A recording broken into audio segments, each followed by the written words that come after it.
passar para sua subsidiária no exterior para que ela possa competir com propriedade frente às empresas locais. Por isso, as ownership advantages, tem a localization advantages, seriam as vantagens do país de origem, e a internalização, que seria, na verdade, a subsidiária da multinacional teria que ser capaz tanto de internalizar as vantagens proprietárias desenvolvidas na matriz, quanto as vantagens do país, do local onde ela está. Daí tem o Rugman, na verdade, ele tem uma abordagem bem semelhante à do Dunning, que é o Firm Specific Assets e o Country Specific Assets. Na verdade, então, também a vantagem da firma e a vantagem do país. Na prática, a mesma coisa. Daí tem um modelo de Uppsala, né, que é uma escola nórdica, na verdade. Ele está circulado aí porque ele é, na verdade, ele é um modelo predominante assim, nos trabalhos brasileiros sobre a internacionalização das empresas. Né? Se você for olhar, a maioria trabalha, principalmente na área de gestão e administração, trabalha com esse modelo. Que é a ideia que as empresas têm uma expressão gradual para o exterior. E primeiro para países próximos. No próximo slide eu explico mais um pouquinho. Um pouco mais devagar, acho. Por último, a teoria do Marius, John Marius, que foi feita especialmente para países emergentes, que é uma expansão por saltos mais agressiva das empresas. Então tá, para os países emergentes. Aqui o primeiro modelo, ele argumenta que as multinacionais de países emergentes são principalmente atores regionais. Atores regionais e que as suas vantagens proprietárias são fortes apenas regionalmente. O modelo de Uppsala, que é a expansão primeiro para locais próximos geográfica e culturalmente, como forma de tentar controlar o risco. Além disso, a inserção em novo mercado tende a ser gradual, ou seja, primeiro as exportações, depois escritórios de venda, depois licenciamento e produção. O último modelo, por fim, é a inserção em redes globais de produção. Esse LLL aí, na verdade, é uma sigla para Linkage, Leverage e Learning, ou seja, você se liga primeiro a redes globais de produção, com fornecedores especialmente de grandes multinacionais, e você tenta alavancar com isso recursos e tecnologia e aprende, e gera processo de aprendizado e catching up. Mas esse modelo é baseado principalmente no estudo de empresas asiáticas. Então, uma introdução um pouquinho longa aqui, mas agora sobre os IEDs e as multinacionais.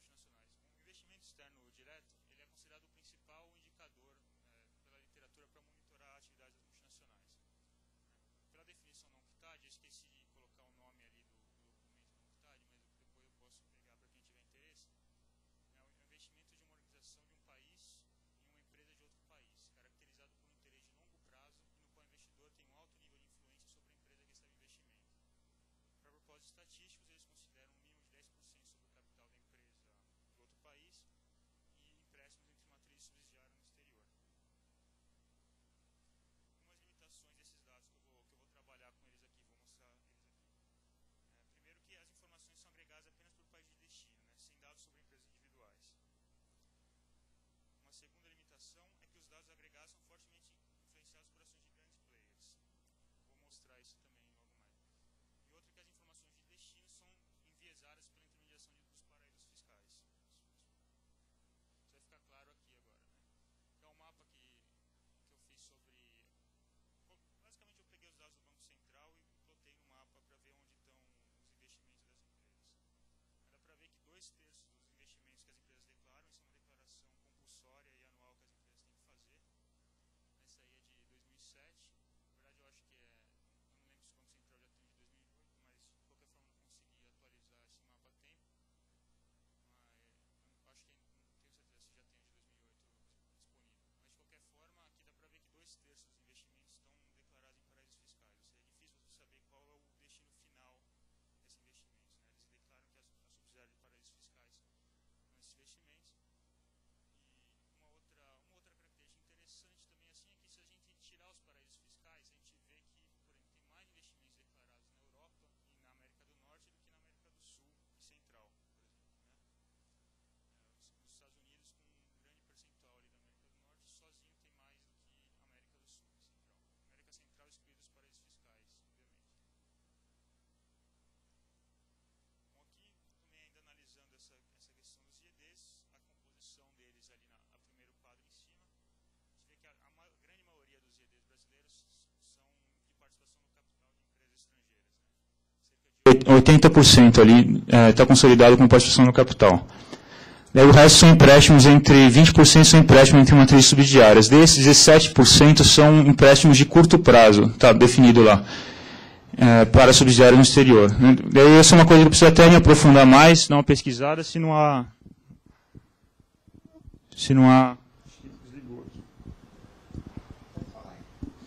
Está funcionando? Se não há uma contradição aqui entre essa definição, né, que do IED ser necessariamente um investimento com interesse de longo prazo e empréstimo de curto prazo. Mas o fato é que esses empréstimos entre matriz e subsidiária geram uma grande volatilidade nos dados anuais de fluxo dos IEDs brasileiros, como eu vou mostrar também logo mais. Aqui, os dados do Banco Central por setor. A gente vê que, em primeiro lugar, o setor financeiro aqui responde pela grande maioria, o que provavelmente é um reflexo da atuação dos paraísos fiscais, que são empresas financeiras constituídas em paraísos fiscais, então vai declarado como sendo o setor financeiro. Daí tem os altos volumes do GDs no setor de mineração de petróleo e gás, que são esperados pela atuação da Vale e da Petrobras. Mas tem outros dados aqui que dá para ver que estão subestimados, claramente. Por exemplo, de alimentos, que a gente teria a Friboi, só os frigoríficos, só o que o BNDES ajudou os frigoríficos, são mais de 8 bilhões. Tem ainda a BR Foods. E tem o setor da química e petroquímica também subestimado, provavelmente pela atuação dos paraísos fiscais. Então tá, aqui o fluxo de GDs brasileiros aqui dos últimos anos, até 2011, aqui os primeiros 6 meses. A primeira coisa que dá para notar é que até 2003 aqui os fluxos eram modestos, né? Se você for olhar assim, o pico foi em 98 aqui, com 2 bilhões e 800 no ano, e depois de 2004 para frente ele passa bastante esses picos, né? E um outro fenômeno, ali em 2006 chega a 28 bilhões, né, aquilo que eu falei da ação de grandes players individuais, só a Vale nesse ano foi responsável por 18 bilhões quando ela comprou a Inco. Aqui dá para perceber outra coisa interessante também, são esse duplo mergulho aqui, digamos, aqui na época das crises econômicas. Aqui caiu menos 10 bilhões e em 2011, só os primeiros 6 meses, também menos 10 bilhões. Então, olhando assim para esse gráfico, à primeira vista, dá para você pensar que houve um desinvestimento das empresas no exterior, que elas desinvestiram em relação ao que elas tinham feito. Mas quando a gente decompõe esses fluxos aqui entre participação no capital e empréstimo intercompania, a gente vê um cenário um pouco diferente. Aqui a gente vê, o azul é a participação no capital, ali está aquisições, aproximado aquisições, que é a participação no capital das empresas, e o vermelho é empréstimos intercompanhia. Então, o que a gente vê? A gente vê que, na verdade, as empresas brasileiras continuam, mesmo nesses períodos aqui de crise, continuam adquirindo bastante capital de outras empresas, continuam realizando aquisições de capital no exterior. Aqui, 4 bilhões aqui em 2009 e 6,9, quase 7 bilhões em 2011. Mas, ao mesmo tempo, elas começaram a transferir dinheiro da subsidiária, fazer empréstimos intercompania das subsidiárias para as matrizes no Brasil, aqui em grandes volumes, na verdade. Então, a gente vê uma constante das empresas brasileiras aumentando as suas aquisições de capital no exterior, e, ao mesmo tempo, a partir de 2009, aqui 2007 também, mas 2009 principalmente, elas começam a transferir dinheiro também das suas subsidiárias no exterior para as matrizes no Brasil. Então, tá, com base nisso, assim, algumas características aqui.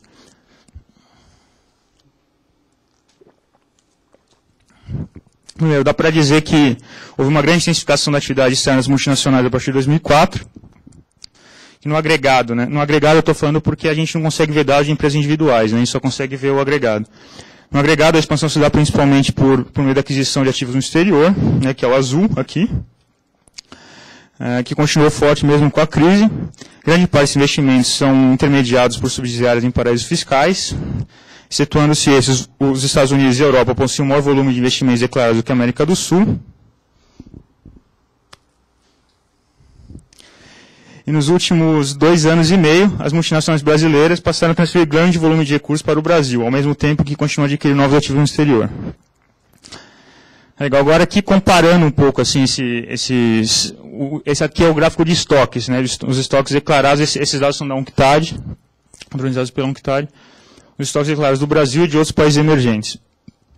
Uma coisa que dá para a gente ver, que, em primeiro lugar, assim, no início da década de 80, o Brasil já tinha um estoque constituído ali que era bem superior ao dos demais países emergentes, né? E esse estoque foi cresceu pouco, assim, comparado aos demais, até 2003. Ali. Ele cresceu, mas cresceu menos do que, por exemplo, cresceram os outros países. Ali, como a Índia permaneceu baixo, também começou a crescer só no momento recente, mas a China foi crescendo mais rápido, a Argentina e o Chile até mesmo também. Mas a partir de 2004, ali, os estoques do Brasil dão um salto grande, né? Mas não é só do Brasil também, os dos outros países também crescem, né? O da China, então, do Brasil ali de 2004 a 2009, ele quadruplica os estoques das empresas declaradas no exterior. O da China, eu cortei o gráfico ali para não ficar desproporcional, na verdade, os estoques da China, porque o da China vai lá para cima, na verdade. E para poder observar melhor os demais. E, por outro lado, o Brasil descola também dos outros países, descola mais dos outros países do seu continente, mas a China e a Índia também crescem bastante, o Chile também cresce razoavelmente bem após 2004. Você sabe o dado de cabeça para a China hoje?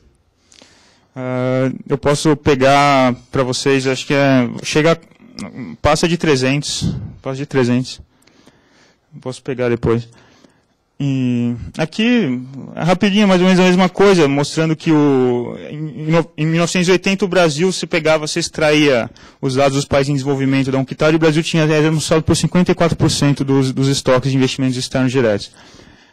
Eu não consegui reproduzir esse mesmo gráfico para agora, porque esse gráfico esse primeiro que eu fiz em 2009, porque agora a UNCTAD mudou a forma como organiza o banco dela, então não consegui extrair todos os países em desenvolvimento, né, pegar todos os países em desenvolvimento de uma vez, colocar no mesmo gráfico. Mas aqui eu tirei alguns deles, dá para ver que, por exemplo, China, Singapura passaram no Brasil. Singapura, por ser um país pequeno, está próximo à China, tem a economia muito ligada da China, mas a China a gente vê que passou. O Brasil continua muito bem também em relação aos demais, mas...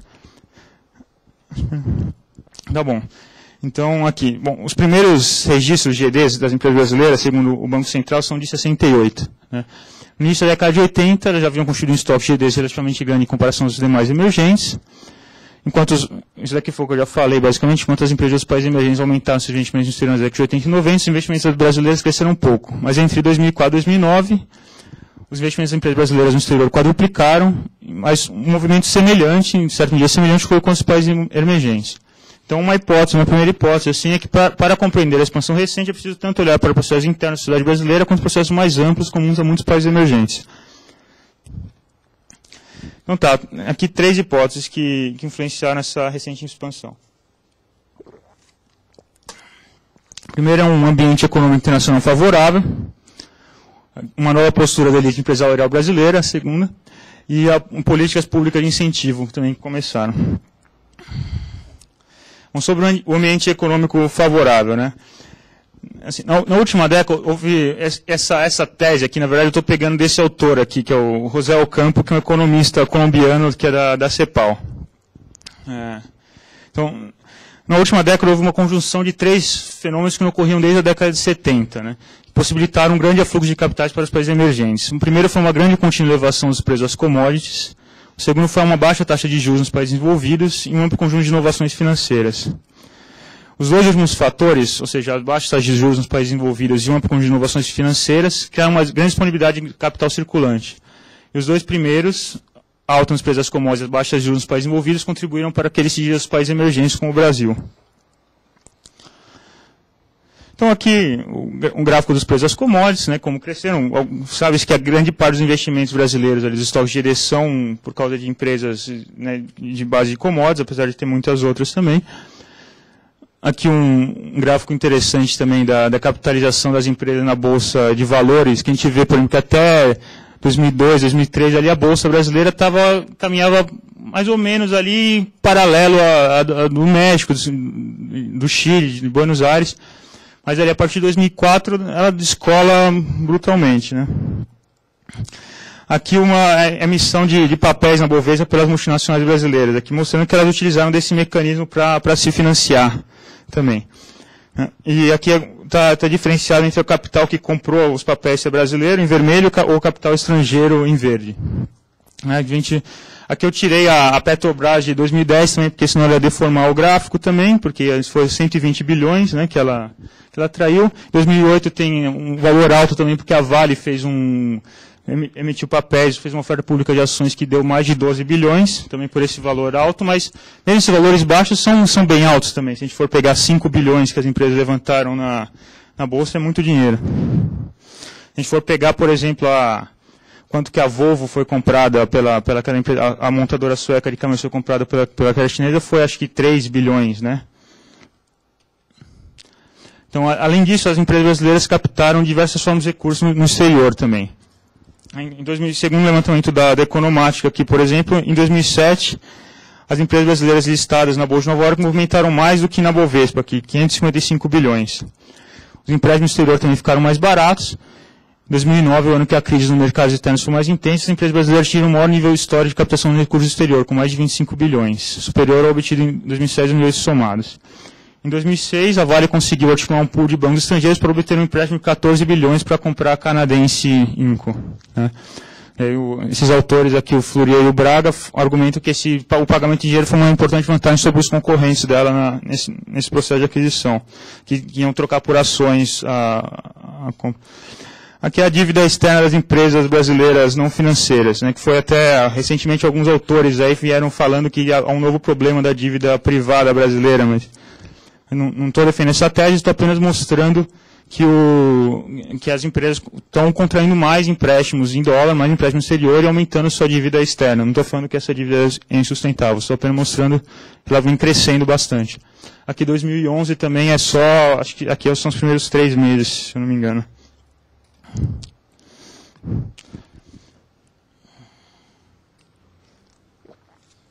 Então, uma coisa, para mim, parece razoavelmente óbvia, assim, que a internalização produtiva custa caro, né, principalmente quando por meio de aquisições.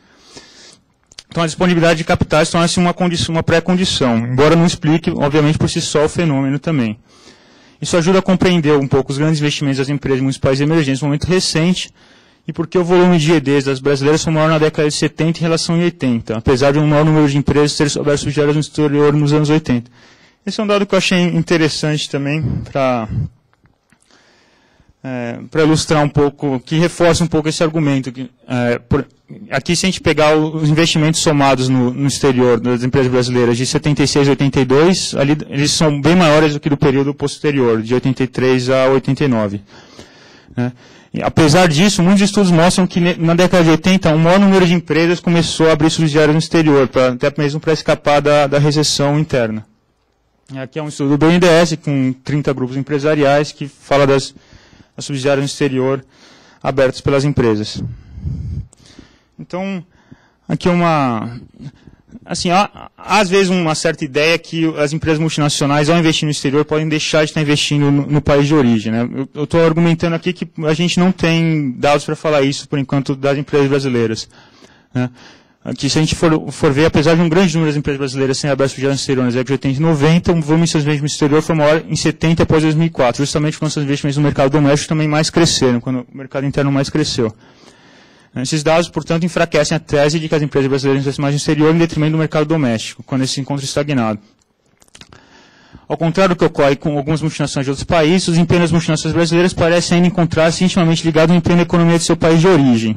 Ambos, por sua vez, parecem se relacionar em alguma medida com a disponibilidade de capital de origem externa, embora não possam ser reduzidos a ela. Obviamente, o desempenho da economia brasileira tem muito mais coisa do que a disponibilidade de capital de origem externa, mas, em alguma medida, esse boom das commodities tem ajudado a economia brasileira também.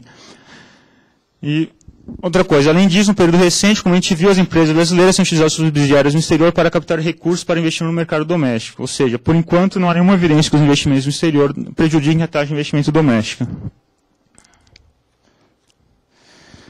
Aqui, mas a oferta de capital também não explica tudo. Né? Se a gente for olhar na década de 90, as empresas brasileiras começaram a investir mais no exterior, ainda que sem contar com a mesma disponibilidade de capital do momento recente. Eu vou mostrar daqui a pouco alguns dados disso.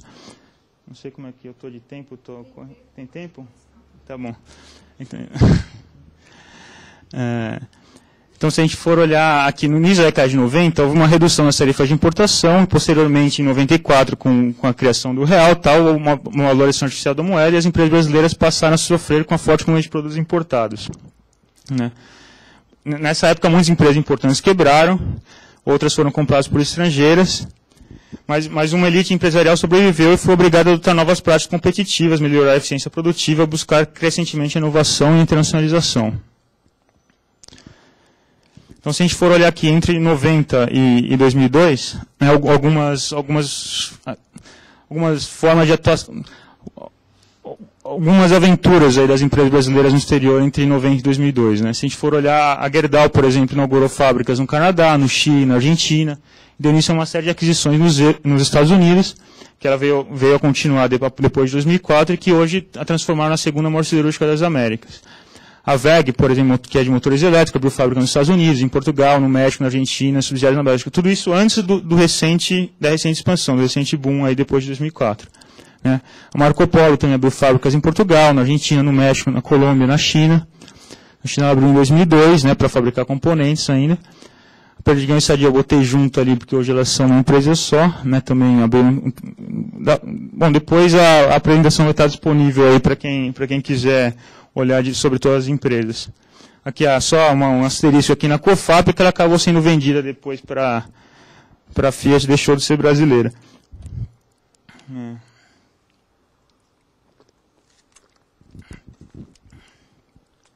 Então, aqui alguns indicadores dessas novas práticas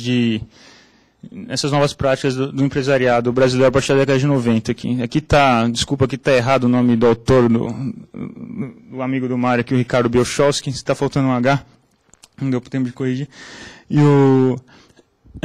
Então, se a gente olhar, eles foram índices de produtividade no trabalho, que ele calculou junto com o Stumpo, acho que é Giovanni Stumpo, se eu não me engano.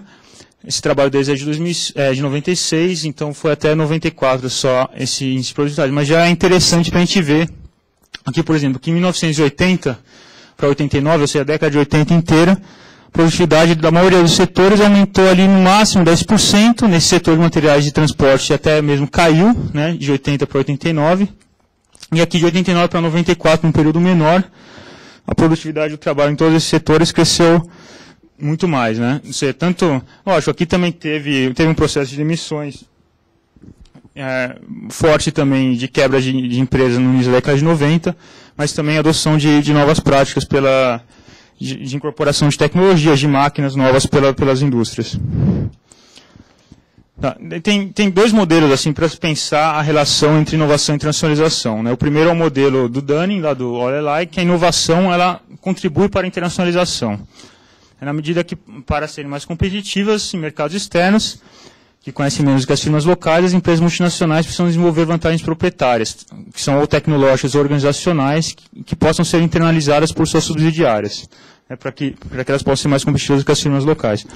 E tem outro, que é o modelo do Melius, que a internacionalização, na verdade, ela contribui para a inovação, né, principalmente para as empresas de países emergentes, à medida que elas podem buscar internalização em países desenvolvidos como forma de adquirir tecnologia, obter contato mais próximo com fornecedores mais qualificados e clientes mais exigentes. Né? Dessa forma, conseguir aumentar a sua competitividade. Conseguir obter fontes de informação para inovação ou demandas de inovação.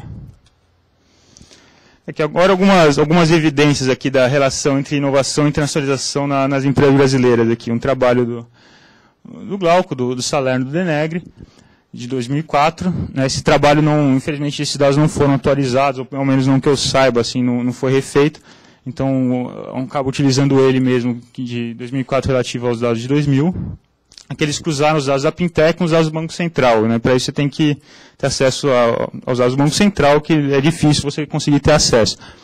Então, porque a Pintec ela dá os dados para as empresas tanto brasileiras quanto estrangeiras juntas. Né? Então, quando você cruza com os dados do Banco Central, você consegue separar só os dados das empresas brasileiras. Então, eles identificaram aqui cerca de 250 empresas de capital nacional que afirmaram utilizar a internacionalização como fonte de inovação. Tem uma pergunta lá na Pintec que é qual que é a fonte qual que é a fonte de informação para você inovar? Né? Essas empresas aí, essas 250 empresas afirmaram que ou é uma subsidiária no exterior delas, ou então é a parceira estrangeira local. Né?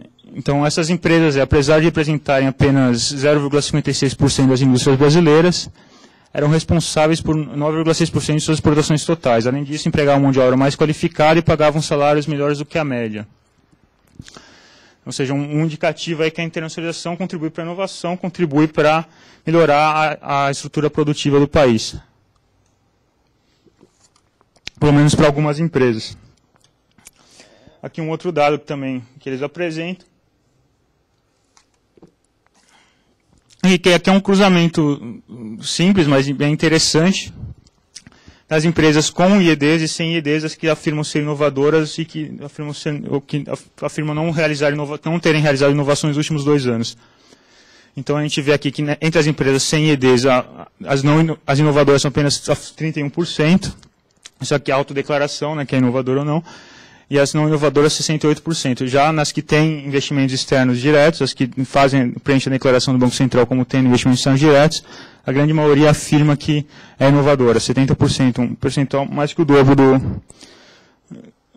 das sem investimentos externos diretos. Aqui alguns outros trabalhos também que apresentam indícios dessa relação entre inovação e internacionalização. Aqui um trabalho aqui da Vieira Bovius, professor aqui da Poli também. Eles fazem um estudo de caso com subsidiárias estrangeiras de 3 multinacionais brasileiras, setores petroquímico, autopeças e adesivos, e concluem que nos 3 casos o investimento externo é uma estratégia que ajuda a empresa a entrar em contato com o que é de mais moderno em tecnologia, manter o mercado doméstico, além de oferecer oportunidades para ganhar fatia no mercado no exterior. Esse outro aqui é um levantamento conduzido pelo Department for Business Innovation and Skills do Reino Unido. Esse levantamento ele foi publicado naqueles indicadores da FAPEST de 2010. E aqui nesse levantamento desse departamento dos Estados Unidos, esse Ministério dos Estados Unidos, aparecem 5 empresas brasileiras entre aquelas que mais investem em P&D em seus respectivos setores, entre as empresas de todo o mundo, né? E essas empresas são justamente 5 das principais multinacionais brasileiras, que são a Petrobras, a Vale, a Embraer, a Braskem e a WEG. Aqui um outro dado da pesquisa da Fundação Dom Cabral, esse gráfico de lá. Na verdade, são 2 pesquisas da Fundação Dom Cabral, 2 surveys que eles fizeram com empresários, um eles fizeram em 2007 e outro eles fizeram em 2002. Né? Eles perguntaram para os empresários, no primeiro, cerca de 109 empresas internacionalizadas, no segundo, 93 empresas internacionalizadas. Eles perguntaram para os empresários qual eram as atividades das empresas deles no exterior. A gente vê aqui que praticamente todas falam que se exportam direto através de terceiros. Né? Instalações subsidiárias, escritórios próprios, aumentou relativamente bem. Mas aqui olhando para 2 dados aqui principalmente. Primeiro a instalação de unidade de produção no exterior. A gente vê que cresceu bastante, apenas 10% dessas empresas tinham em 2002 e passou 1/3 delas passaram a ter em 2007. E aqui as atividades de P&D no exterior, nenhuma das 109 empresas em 2002 afirmou realizar, em 2007 33%, ou seja, 31 empresas afirmaram realizar atividade de P&D no exterior. Ou seja, mais um indício de que as empresas brasileiras estão utilizando a internacionalização como uma fonte para a inovação. Então, aqui um pouco uma síntese assim, do que foi falado. Né? Bom, com a abertura do mercado, a empresa brasileira precisou, para sobreviver, assumir um novo compromisso com a competitividade, adotando práticas semelhantes de seus concorrentes externos, entre elas a inovação e a internacionalização. A inovação e a internacionalização são em potencial mutuamente reforçadoras. Por um lado, uma empresa com maior capacidade inovadora possui maiores facilidades para conquistar e ou se adaptar a mercados externos. Por outro, uma empresa com enraizamento em mercados externos possui acesso a novas tecnologias, novos fornecedores e componentes e a clientes mais exigentes que demandam produtos inovadores.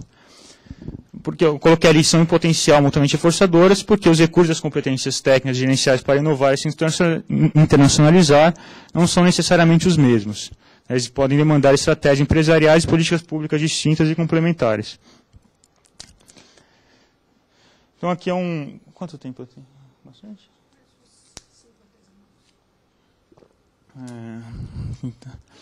Aqui vou passar meio rápido aqui. Então, aqui, assim, dada a hipótese que a maior atividade inovadora em consideração da internacionalização para países desenvolvidos, principalmente empresas de países emergentes, e como a gente não consegue saber exatamente para onde estão indo os IEDs das empresas brasileiras, a gente resolveu fazer um mapeamento de onde as empresas estão indo. Aqui eu falo um pouco da metodologia, que eu parti de uma listagem do BNDES de 94, depois eu completei com as listagens investiguei onde as empresas estavam, complementei com a listagem da Sobeira Dom Cabral, aqui algumas limitações, depois vai estar disponível essa apresentação, vou passar meio rápido aqui, não sei se deu para dar uma sapeada rápida aí no slide. Aqui, então, o primeiro mapeamento que a gente fez. Aqui é basicamente onde estão contando as subsidiárias.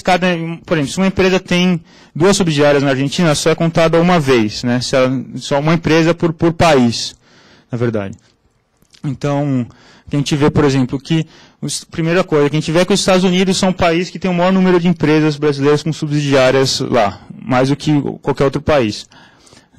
Um outro dado interessante que eu achei também é que a China já é o 4º principal país aqui com quantidade de subsidiárias de empresas brasileiras, isso em 2007, que a gente contou.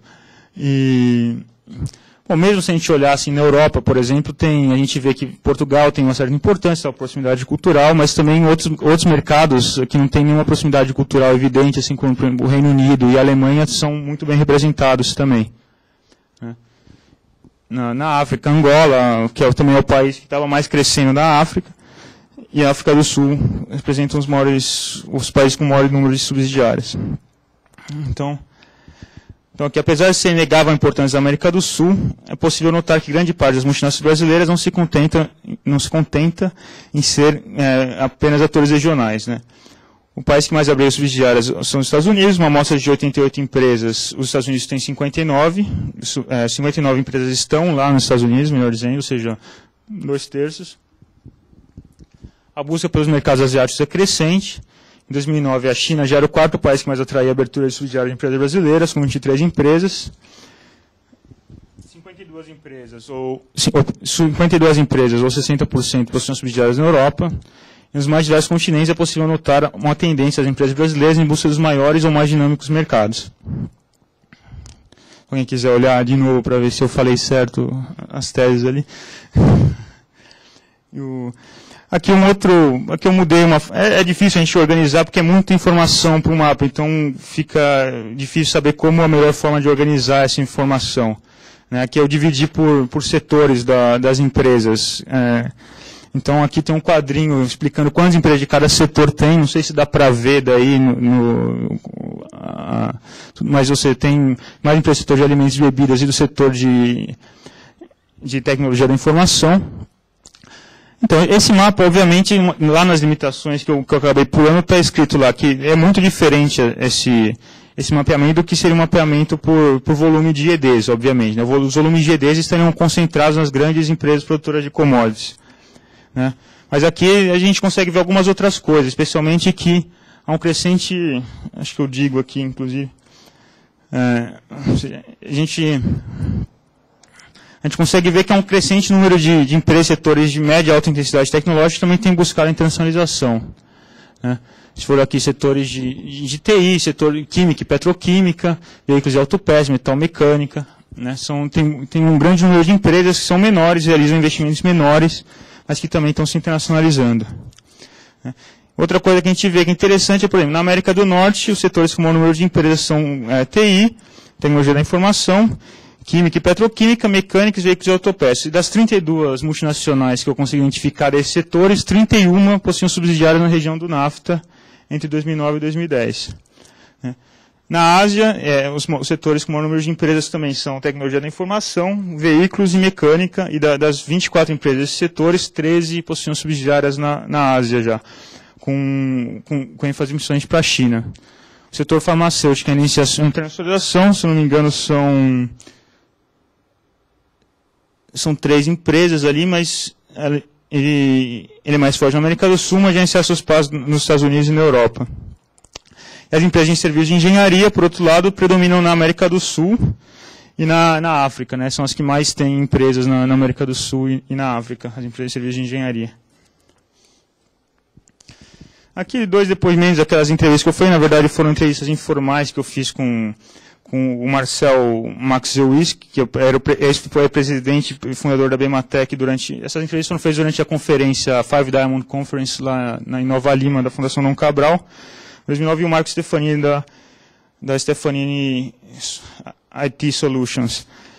O Marcel da Bematec afirma que a tecnologia é a única vantagem competitiva da empresa até hoje e que uma parte importante da empresa deles, dos negócios, está na Ásia, porque se eles têm uma empresa de hardware que quer inovar, eles têm que colocar um pé naquela região. Ele abriu subsidiária na China e em Taiwan. E o Marco Stefanini afirma que as duas maiores operações são nos Estados Unidos e México, pela questão dos grandes mercados, que os Estados Unidos representa quase metade do mundo no setor de TI.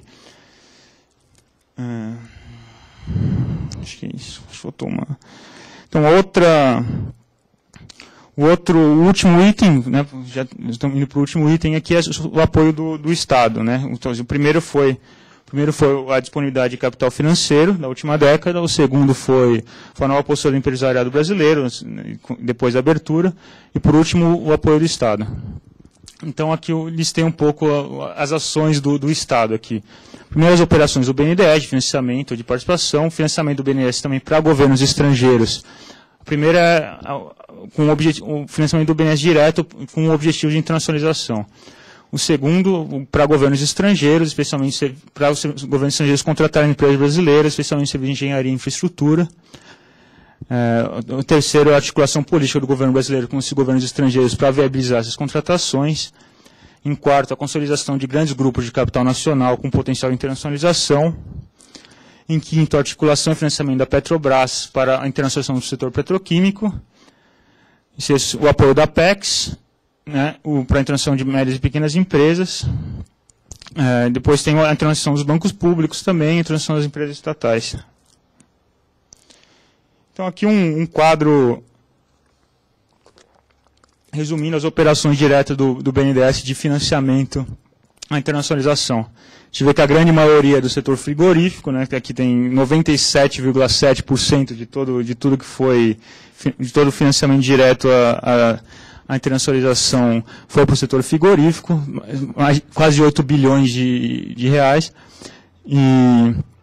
E aqui teve alguns outros financiamentos também para setores mais intensivos em conhecimento, mas que foram bem menores aqui. Em 2007, para a Itautec, comprar uma empresa nos Estados Unidos e capitalizar as subsidiárias em Miami, em Portugal, de 146 milhões. E aqui para a Bematec, comprar a Americana Logic Controls, 30 milhões. E aquisição aqui em 2010 para a Eurofarma adquirir o laboratório argentino, a Quesada Farmacêutica, 12 milhões. É óbvio também, essas empresas do setor frigorífico são empresas muito maiores também, que demandam uma quantidade muito maior para poder realizar aquisições no exterior. Mas a gente vê uma grande discrepância aqui entre, não sei, talvez de prioridades, poderíamos colocar assim. Aqui outra coisa que é o financiamento do BNDES a governos estrangeiros para a contratação de bens e serviços de empresas brasileiras. A gente vê que tem crescido também, são volumes relativamente altos, chega a 3 bilhões aqui em 2010, aqui dividido por região. Né? A América Latina passou em 2010, recebeu grande parte desses investimentos, a África também foi forte aqui em 2008 e 2009. Então, aqui, o que eu coloquei, assim, que graças ao financiamento concedido aos países, que as empresas de serviço de engenharia, como o Odebrecht, a Camargo Corrêa, a Andrade Gutierrez, a despeito de todo o know-how que elas acumularam durante anos, elas têm resistido à concorrência chinesa na América Latina e na Angola, né, e na África de modo geral. Angola e Guiné Equatorial, basicamente, os financiamentos do BNDES para a África. Porque, afinal, em grandes projetos de infraestrutura, o financiamento de longo prazo é chave para a empresa conseguir ganhar o contrato. E aqui, como contrapartida, o BNDES chega a exigir que o mínimo 30% do valor desembolsado nesse financiamento seja gasto com a exportação de produtos brasileiros para esses países. Aqui também uma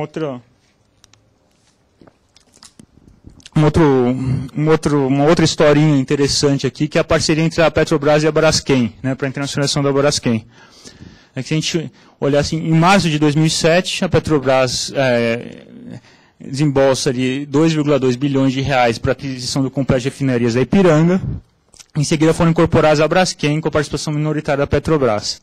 No mesmo ano, ali, alguns meses depois, a Petrobras gasta 2,7 bilhões de reais para adquirir a Suzano Petroquímica e também incorporada a Quatro, em seguida no mesmo modelo, a Petrobras sendo minoritária. Em janeiro de 2010, a Petrobras financia a fusão, e o BNDES também financia a fusão entre a Braskem e a Quatro, transformando a Braskem na maior petroquímica das Américas, e a Petrobras detendo 40% da nova empresa. Uma outra coisa interessante também é que a Braskem disponibiliza um acordo de acionistas no site delas, entre ela e a Petrobras, que foi firmado, e que está ali escrito que um dos objetivos da parceria, existem vários objetivos ali da parceria no contrato, mas um deles seria permitir um movimento de internacionalização por meio de aquisição de ativos petroquímicos, com consequente incremento de sua participação no mercado mundial. Menos de um mês após esse acordo aí, não estou falando que foi por causa dele necessariamente, mas menos de um mês após esse acordo, a Braskem anuncia a aquisição da petroquímica norte-americana Sunoco por 350 milhões de dólares, investimentos no México de 2,5 bilhões, no polo petroquímico de Coatzacoalcos, ou algo parecido. Aqui a consolidação de grandes grupos financiados pelo BNDES e a Petrobras, no caso, o setor petroquímico, aqui. Os outros são BNDES, que dá para a gente olhar assim, para a gente ver que entre ali o mais novo ali é 2005, mas é um pequeno ali do setor farmacêutico. Depois a maioria de 2010, também tem um da TOTUS ali em 2005, mas a maioria é de 2007 para frente. E no total aqui são 12 bilhões de reais. Né? E daí tem uma entrevista do Luciano Coutinho no Valor Econômico, que a entrevistadora pergunta para ele sobre as campeãs nacionais, e ele responde que o Brasil precisa ter campeãs mundiais e não campeãs nacionais. Né? Que pelo seu peso da economia brasileira, que é natural que o BNDES auxilie a expansão dessas empresas no mercado internacional, porque elas têm competitividade. Aqui algumas outras iniciativas. Aqui tem o Centro de Negócios da PEX, que segundo o site da instituição, incubavam mais de 150 MPS que queriam se internacionalizar, oferecendo escritórios comerciais e apoio logístico. Tem a internacionalização do Banco do Brasil e do BNDES. O BNDES abriu subsidiárias no Uruguai e em Londres, e o Banco do Brasil também comprou bancos na Argentina e tem abertos também subsidiários nos Estados Unidos, abriu subsidiários nos Estados Unidos. E, o BNDES ainda não, essas subsidiárias dele não operaram ainda, mas o objetivo delas declarado é auxiliar o financiamento das empresas brasileiras no exterior. E também tem um movimento de internacionalização das empresas estatais, a Petrobras já está em um processo mais avançado, mas também mais recentemente que até mesmo mudaram seu estatuto, a Embrapa, o Correios e a Eletrobras para permitir a internacionalização. E além disso, tem manifestações públicas de apoio de importantes autoridades estatais, que eu não listei aqui para poupar. E aqui algumas lacunas, possíveis lacunas da estratégia brasileira, né, que seria articular melhor a estratégia de internacionalização e de inovação, com foco maior no setor de alta intensidade tecnológica, utilizando a internacionalização como alavanca para a aquisição de tecnologia e competência, contribuindo para a transformação industrial.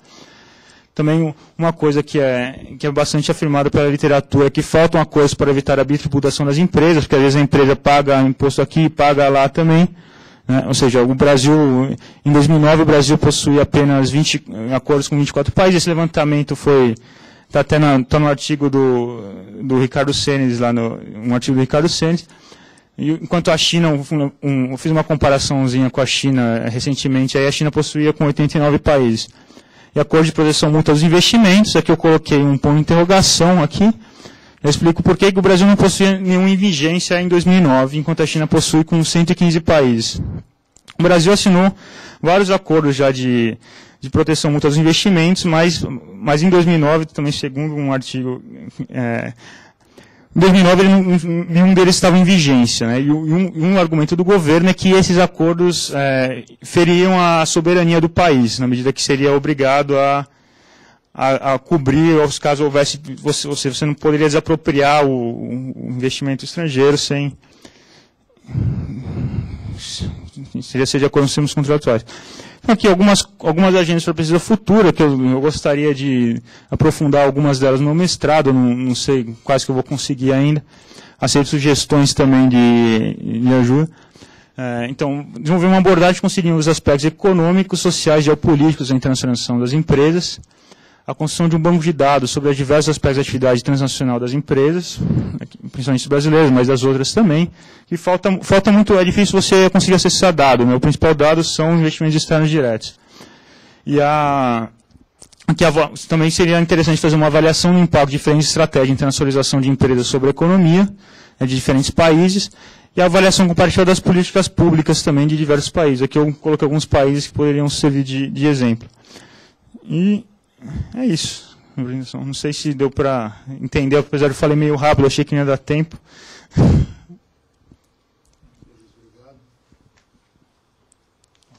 Agora, numa velocidade menor do que a que o Luiz falou, a gente faz uma conversa. Deixa eu acender as luzes aqui, que eu estou apagando. Vou pegar aqui. Bom, gente, os nossos internautas, se vocês se apressarem, talvez dê para chegar a tempo à pergunta. Normalmente não dá, a gente recebe tudo depois. Em todo caso, Luiz, podemos colocar essa apresentação, os slides e o vídeo no site? Claro. Então, daqui a pouco você assina os papéis aí, liberando. No microfone. Oi? Tem que responder no microfone. Peraí. Então, fala o seu claro no microfone. Eu aceito. Não vai casar comigo. Para estar tudo registradinho de acordo com os preceitos legais aí de direitos de imagem, etc.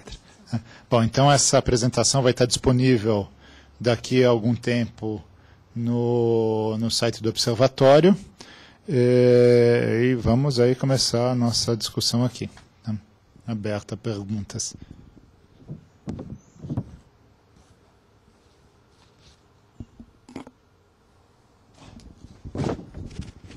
Posso começar? É Marcelo.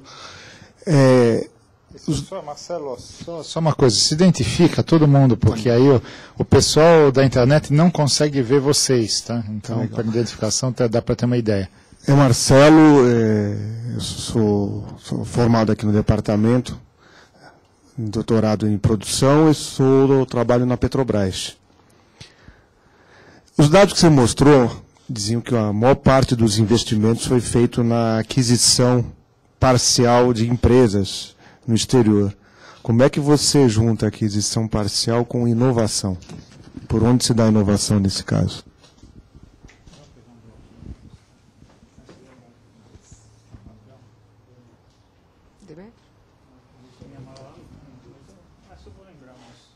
Pega a mala do Luiz, a mala preta do Luiz, que ele quer mostrar alguma coisa.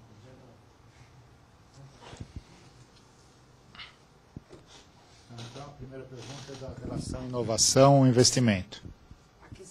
Aquisição e investimento. Tá. Perfeito. Enquanto ele faz o setup, aí o próximo a falar o Demétrio. Enquanto isso, já vou anunciando o seminário da semana que vem, que vai ser com Sérgio Canebley Júnior, que é professor titular lá da FEA, do Departamento de Economia de Ribeirão Preto, e ele vai... O tema dele é interessante, que é avaliação de ativos intangíveis na economia. Tá? É uma aplicação para o Brasil, ele está desenvolvendo essa metodologia, e é algo que muita gente tenta fazer, não é bem o caso, muita gente fala, poucos tentam fazer, mas ele está desenvolvendo essa metodologia que provavelmente a gente a incorpore na discussão, nos indicadores de inovação no projeto que o Observatório está desenvolvendo. Bom, agora vamos lá, Demétrio. O Luiz já está devidamente papelado. Oi, Demétrio, pesquisador aqui do Observatório e doutorando na Sociologia. Parabéns, Luiz, pela sua pesquisa, sua e do Glauco, uma parte é sua, outra é sua com o Glauco, está bem legal. O esforço para consolidar, para juntar diferentes pesquisas, fontes de dados, para dar uma visão mais geral, ficou bem interessante. Vou fazer um comentário muito específico, mas que eu sei que para você é relevante, tem a ver um pouco com as teorias e o modo que você olha para elas, e eu acho que o que pode valer a pena, e você já dá indicações de estar fazendo isso, é um pouco tentar entender o contexto mais geral do surgimento dessas teorias no campo de estudos que você está olhando. Acho que vale a pena mesmo que seja muito breve, uma sociologia ligeira sobre essas teorias. O que eu quero dizer? Que muitas delas são altamente dependentes do contexto e dos casos para os quais elas olham. Você falou que tem algumas que olham muito para o caso asiático, outras que olham para caso de empresas regionais, europeias e por aí vai. Então, acho que vale a pena também dar esse tratamento às teorias de modo a localizar quais são as particularidades das teorias em relação ao objeto que elas estudam, ao momento histórico que elas aparecem, e com isso conseguir situar a sua própria contribuição nessa questão maior, que a sua contribuição também ela vai forçosamente, como qualquer outra pesquisa, qualquer outra reflexão, ser largamente dependente do contexto dos países emergentes, das empresas brasileiras, tal. De resto, parabéns mais uma vez, está super legal sua pesquisa. Mais uma, a gente passa para o Luiz. Carvalheiro, Medicina Ribeirão Preto e Fiocruz. É um complemento, é só uma curiosidade. Você mencionou as questões geopolíticas, né, desse processo. A gente sabe que alguns países latino-americanos, especialmente o Equador e a Bolívia, têm posições muito claras em relação a isso. Você vai analisar essa questão ou isso aí é um dado contextual que você vai passar batido por cima dele? Obrigado pelas perguntas. Vou começar pela do Marcelo, que foi a primeira. Então, é como que eu junto inovação com internacionalização, no caso de aquisição, né, parcial, foram aquisições parciais, você falou de ativos no exterior, que foram as que prevaleceram, sim, sem dúvida. Então, realmente, a primeira coisa é que é difícil você, eu não estou analisando nenhuma empresa em si ali, né, não estou analisando o processo de inovação em nenhuma empresa em si, né, eu estou pegando dados agregados, estou pegando dados agregados tanto sobre a relação de inovação e transição, como da internacionalização. Então, é difícil eu conseguir precisar como que ocorre, em cada caso, essa relação entre a aquisição parcial de ativos e a inovação. Mas, assim, se a gente for, uma forma que, olhando um pouco para a teoria, assim, que ela poderia ajudar a gente, é que você, ao adquirir uma empresa no exterior, você pode se adquirir junto as tecnologias dela, você adquirir junto toda a infraestrutura dela, você adquirir a rede de fornecedores dela, você adquirir a rede de clientes dela, e que podem trazer elementos novos para ajudar você a inovar, né? Tanto como as tecnologias proprietárias delas, como as tecnologias que ela usa. É lógico, agora para afirmar mais precisamente como que essa junção ocorre na prática, eu precisaria olhar para as empresas em si, precisaria olhar como que, no caso, a Petrobras, se a Petrobras é alguma empresa que ela adquiriu no exterior, se ela teve um ganho de tecnologia ou não, a Vale ou outras empresas, se elas tiveram um ganho de tecnologia ou não. Mas é possível, né, ter essa junção. Agora, em que medida, em quais empresas que elas estão ocorrendo, eu não consigo responder agora. Não sei se... Obrigado. Sobre a questão do Demetrio, eu agradeço também. Eu acho que valeria a pena, sem dúvida. Tem alguns trabalhos já que falam um pouco sobre isso, assim, né, sobre o contexto que surgiu cada uma. Né, essa do Dunning, por exemplo, surgiu na década de 60, principalmente para entender as multinacionais dos Estados Unidos, da Inglaterra. O modelo de Uppsala surgiu entre os países nórdicos, né, para entender o processo de expansão das empresas suecas, ali, principalmente das empresas norueguesas, mas que ele foi apropriado também pelos trabalhos brasileiros bastante. E o modelo do Mério surgiu recentemente, em 2002, o trabalho mais marcante dele, que é analisando basicamente as empresas asiáticas, né, e que até tem muitas críticas ao modelo dele, que é uma coisa que é pouco sistemática, que ele analisa empresas muito diferentes, coloca todas elas juntas. Mas, sem dúvida, eu poderia entrar com mais detalhes nessa questão. Seria interessante, até para eu saber como que eu posso inserir, talvez, minha contribuição melhor, assim, dentro de uma escola, talvez, ou questionando as escolas, porque, por enquanto, está mais descritivo o trabalho, né, se a gente for olhar. Então, obrigado. E a pergunta do Carvalheiro...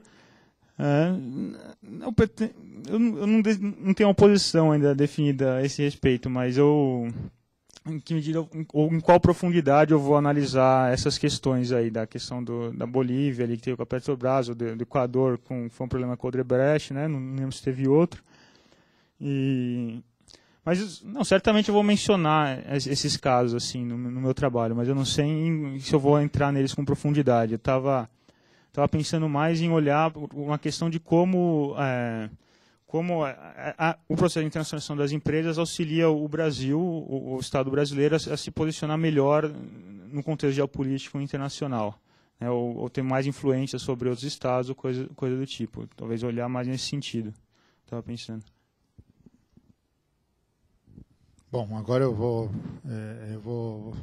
fazer umas perguntas aqui também. Depois, enquanto isso, quem quiser me vai levantando.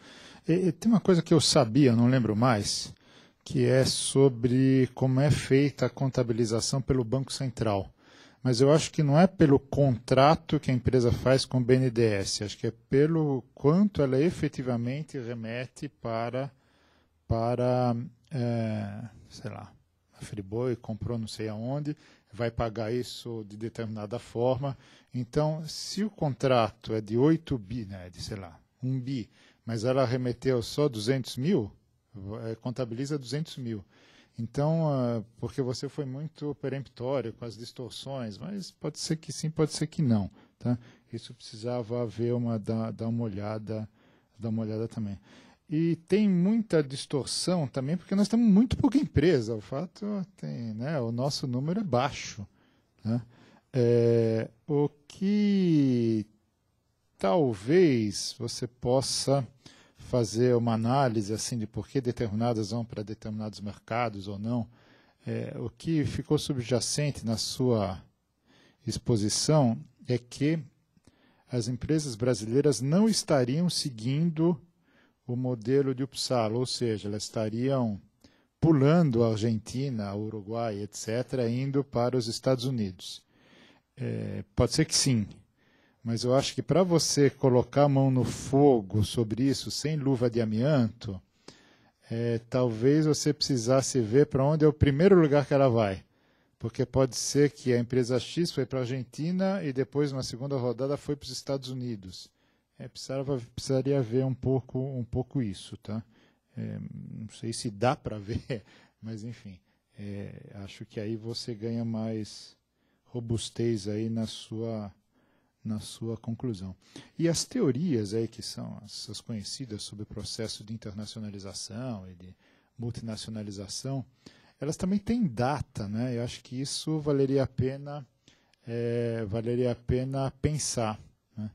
Então, quando você analisa a Europa, a expansão das empresas europeias se dá no contexto europeu, porque é mais fácil, tem 1 milhão de explicações.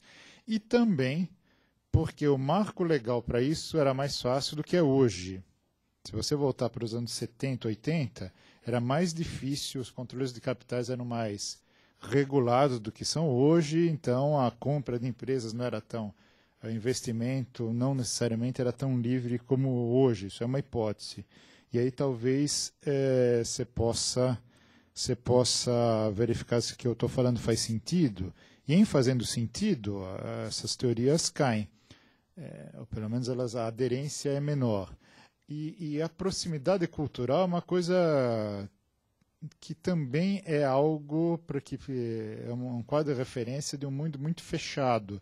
Quando você pensa a circulação das pessoas, dos cérebros, etc., o cara que vai estudar nos Estados Unidos, não sei aonde, talvez ele tenha mais proximidade cultural com os Estados Unidos do que com a Argentina, né?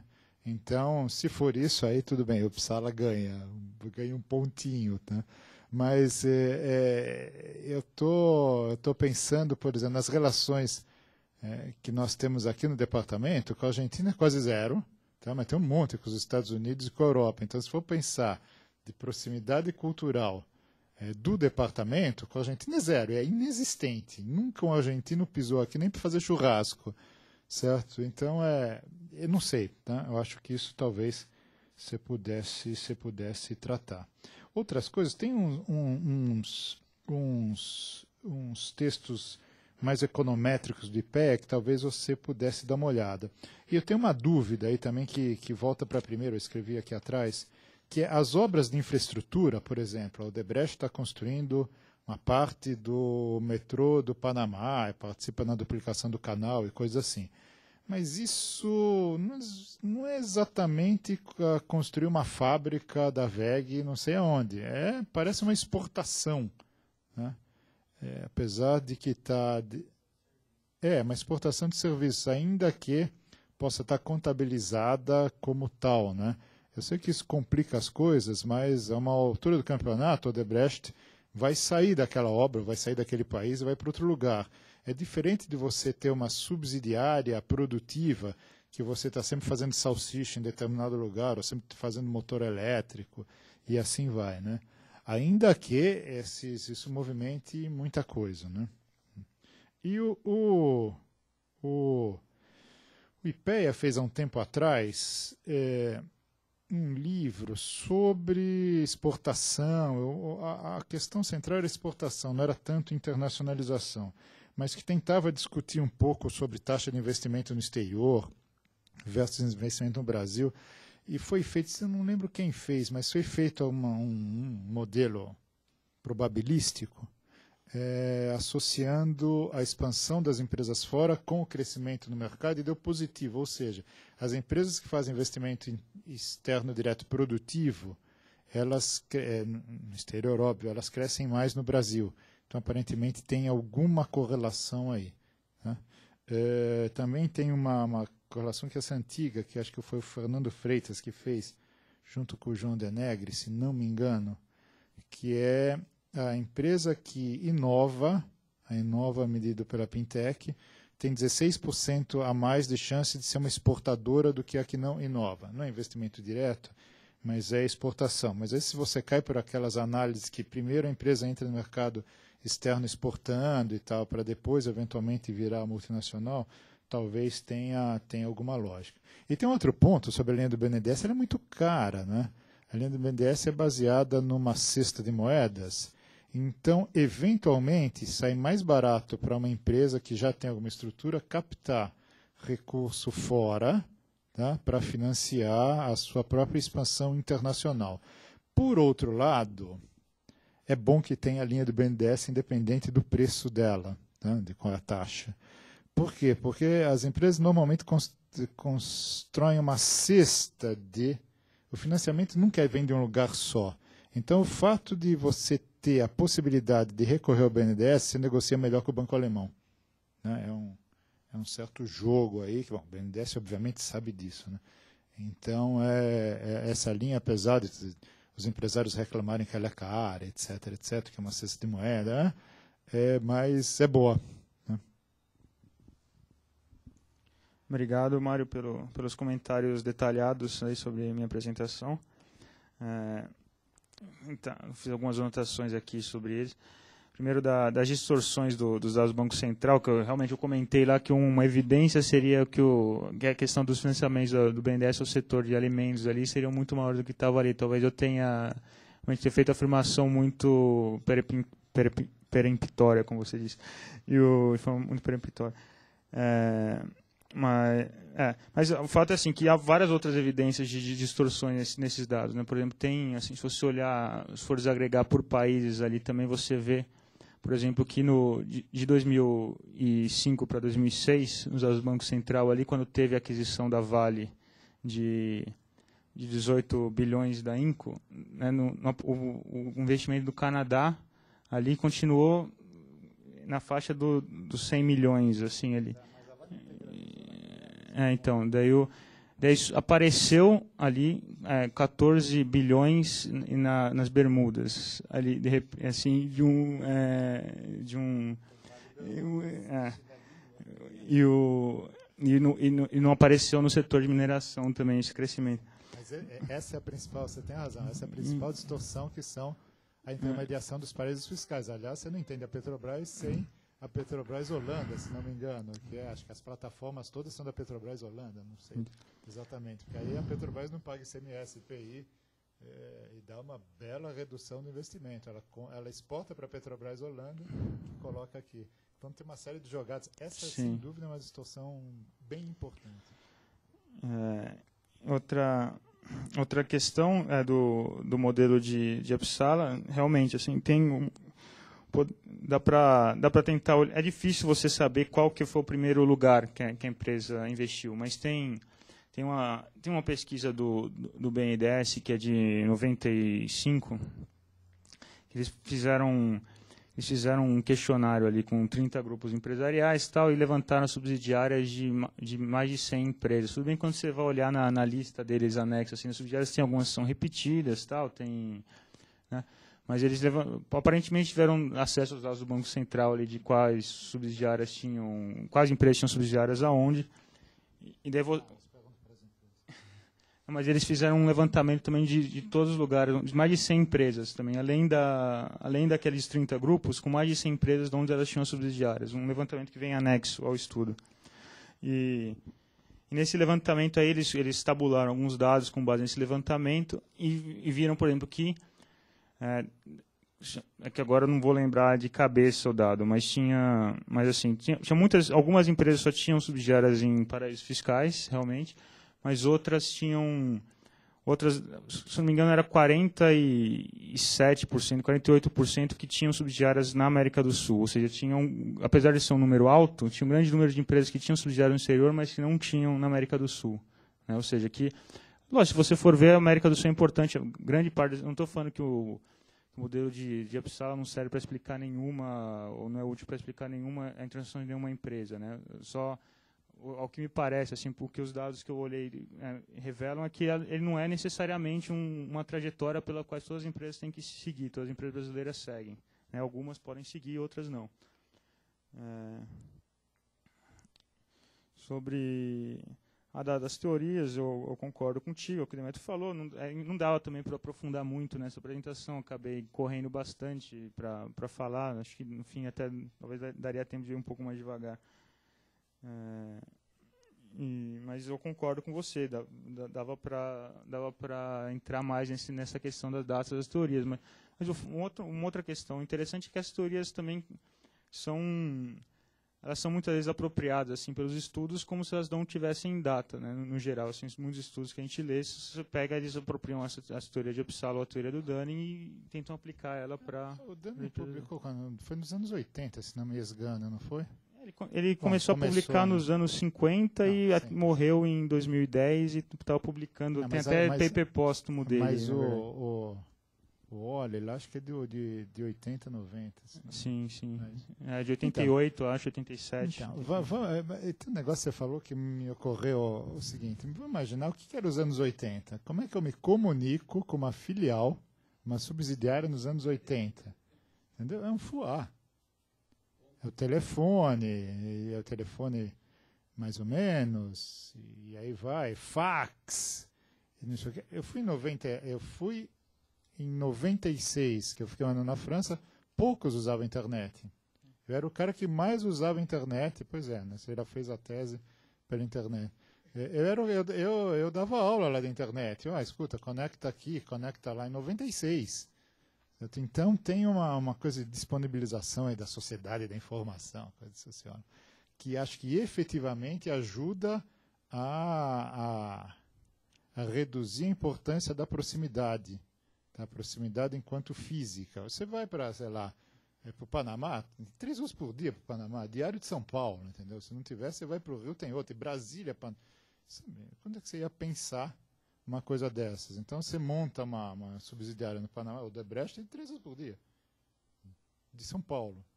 Então acho que tem um mundo aí comunicativo muito diferente que... aí você foi elegante lá com o Uppsala, mas se não explica, a teoria perde valor. Se explica pouco, bem, é uma teoria de nicho. Né? E acho que tem coisas aí de questões de tecnologia, mas também de quadro de referência das pessoas, que um pouco é definido pela tecnologia, mas não só, né? Que acho que aparentemente a proximidade, eu estou sendo favorável à sua tese, né? Aparentemente a proximidade não é assim algo tão relevante. Né? Não, eu concordo, até obrigado pelos insights adicionais assim de questões que é difícil para mim talvez pensar, porque eu já nasci mais me inseri mais na sociedade, mais nessa era da comunicação, mas realmente é uma coisa questões práticas, né? Eu estou falando de como era gerir uma empresa naquela época, que é mais difícil eu me colocar no lugar de um gerente do que você que estuda isso há muito mais tempo. E obrigado por esses insights. Acho que dá para aprofundar essas questões mesmo também. E Outro ponto que você falou foi da internacionalização do setor de serviços, do Odebrecht, por exemplo, que realmente eu concordo, é diferente, né? Realmente é diferente, mas eu poderia pensar uma forma diferente de trabalhar. É que a maioria dos papers que eu leio trabalham também como sem uma internacionalização. Lógico que, mas é o que você falou, ela está lá por um tempo, depois vai acabar o contrato, vai acabar a obra, se ela não arrumar outra obra ali, não arrumar outro contrato, ela vai sair dali e vai para outro país, vai para outro lugar. É diferente de ter uma fábrica lá, um tipo de comprometimento com lugar de investimento local diferente. Mas também tem coisas parecidas. Por exemplo, ela aumenta a exportação para o país de lá, tem contatos com outras empresas lá, né, tem algumas coisas em comum também. Obrigado pelas indicações dos trabalhos de IPEA também, e pelos comentários sobre a questão da linha do BNDES, ela ser cara, mas ela tem uma importância política ali também em relação aos outros países. Acho que é isso. Você comentou, não sei se tem mais alguma pergunta. Estamos abertos, temos alguns minutinhos, poucos, mas ainda temos alguns minutinhos. Alguém mais gostaria de fazer? Não, então faço eu a última. Diga, Demétrio.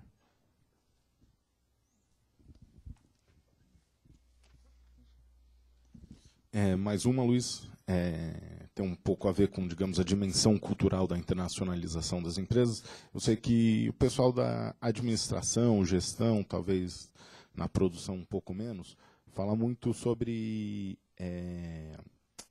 estilos de gestão, estilos empresariais, né, que são característicos de países, então, digamos, um estilo mais brasileiro de gestão das coisas. Parece que nos Estados Unidos, por exemplo, com a compra da Budweiser, parece que teve muito atrito relativo ao estilo de gestão dos brasileiros, que, pelo menos na descrição dos sindicalistas americanos, são mais agressivos, são muito agem de forma muito coordenada, como bando, e são muito motivados, esse tipo de coisa.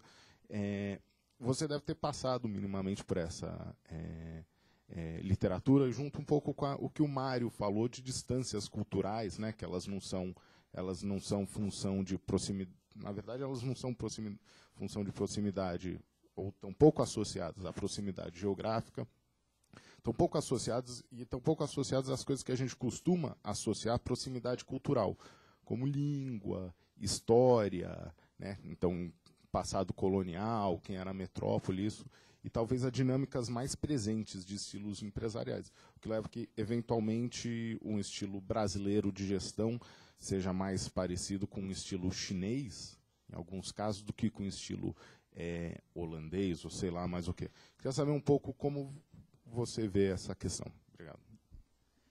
Obrigado por mais essa questão. Eu passei realmente por essa literatura um tanto. Esse caso da Ambev aí também, o próprio pessoal na Bélgica, ela comenta tal, que os brasileiros são muito agressivos. Tal. No caso, eu esqueci o nome mas tem o CEO deles lá, que mora, inclusive, fora do país já há muitos anos, na verdade. Não mora... talvez... Bom, enfim... Tem também o caso da Vale também, que no Canadá gerou uns atritos lá também com o sindicato, né? Eu acho que esse é um campo que dá para explorar bastante, assim, mas também eu não entrei muito nele na minha pesquisa, e eu gostaria de entrar, mas também não sei, porque tem muita coisa diferente que eu gostaria desse tema que dá para ser explorado, né? Mas eu vou dar mais uma olhada nesse tema, assim, já vem que, mas eu não sei em que medida é mais parecido com de um país ou de outro. O fato é que também muitas vezes esses gestores, assim, dessas grandes multinacionais, eles têm uma experiência internacional bem intensa já, né, anterior a eles assumirem a gestão dessas empresas. Apesar de eles serem brasileiros, eles têm uma experiência internacional muito extensa, de estudar em escolas fora do país também. Mas eu acho que é um campo que cabe bastante pesquisa, mas não é o campo que eu me aprofundei, por enquanto. Ok, bom. Eu acho só vou encerrando aqui, eu acho que esse tema é super relevante. Acho que nós vamos ainda ouvir falar muito de internacionalização de empresas, porque se o Brasil der certo, vai ter muito mais empresas que vão para fora. Né? Do ponto de vista de política pública, é fácil ver que os diversos países, todos, eu não conheço nenhuma exceção, protegem suas empresas fora. Quando tem algum problema com alguma empresa, eles se articulam e assim vai. Acho que não conheço nenhum caso onde isso não aconteça. É interessante perceber isso. Isso significa uma certa mudança na diplomacia também, né? A diplomacia passa por sair um pouco do circuito Elizabeth Arden, né? Que é Paris, Roma e Nova York, e ver onde está tendo negócio, certo? Porque quem que ia pensar 40 anos atrás que a China ia ser o boom, tá certo? Tanto é que durante anos nenhum embaixador brasileiro foi para a China, né? Nenhum presidente brasileiro foi para a China. É uma vergonha, mas enfim, não foi, porque a China não precisa ir para a China. Né? Entre outras coisas, as festas na China acho que são diferentes e tal. Né? Mas... Pois é, foi e não voltou.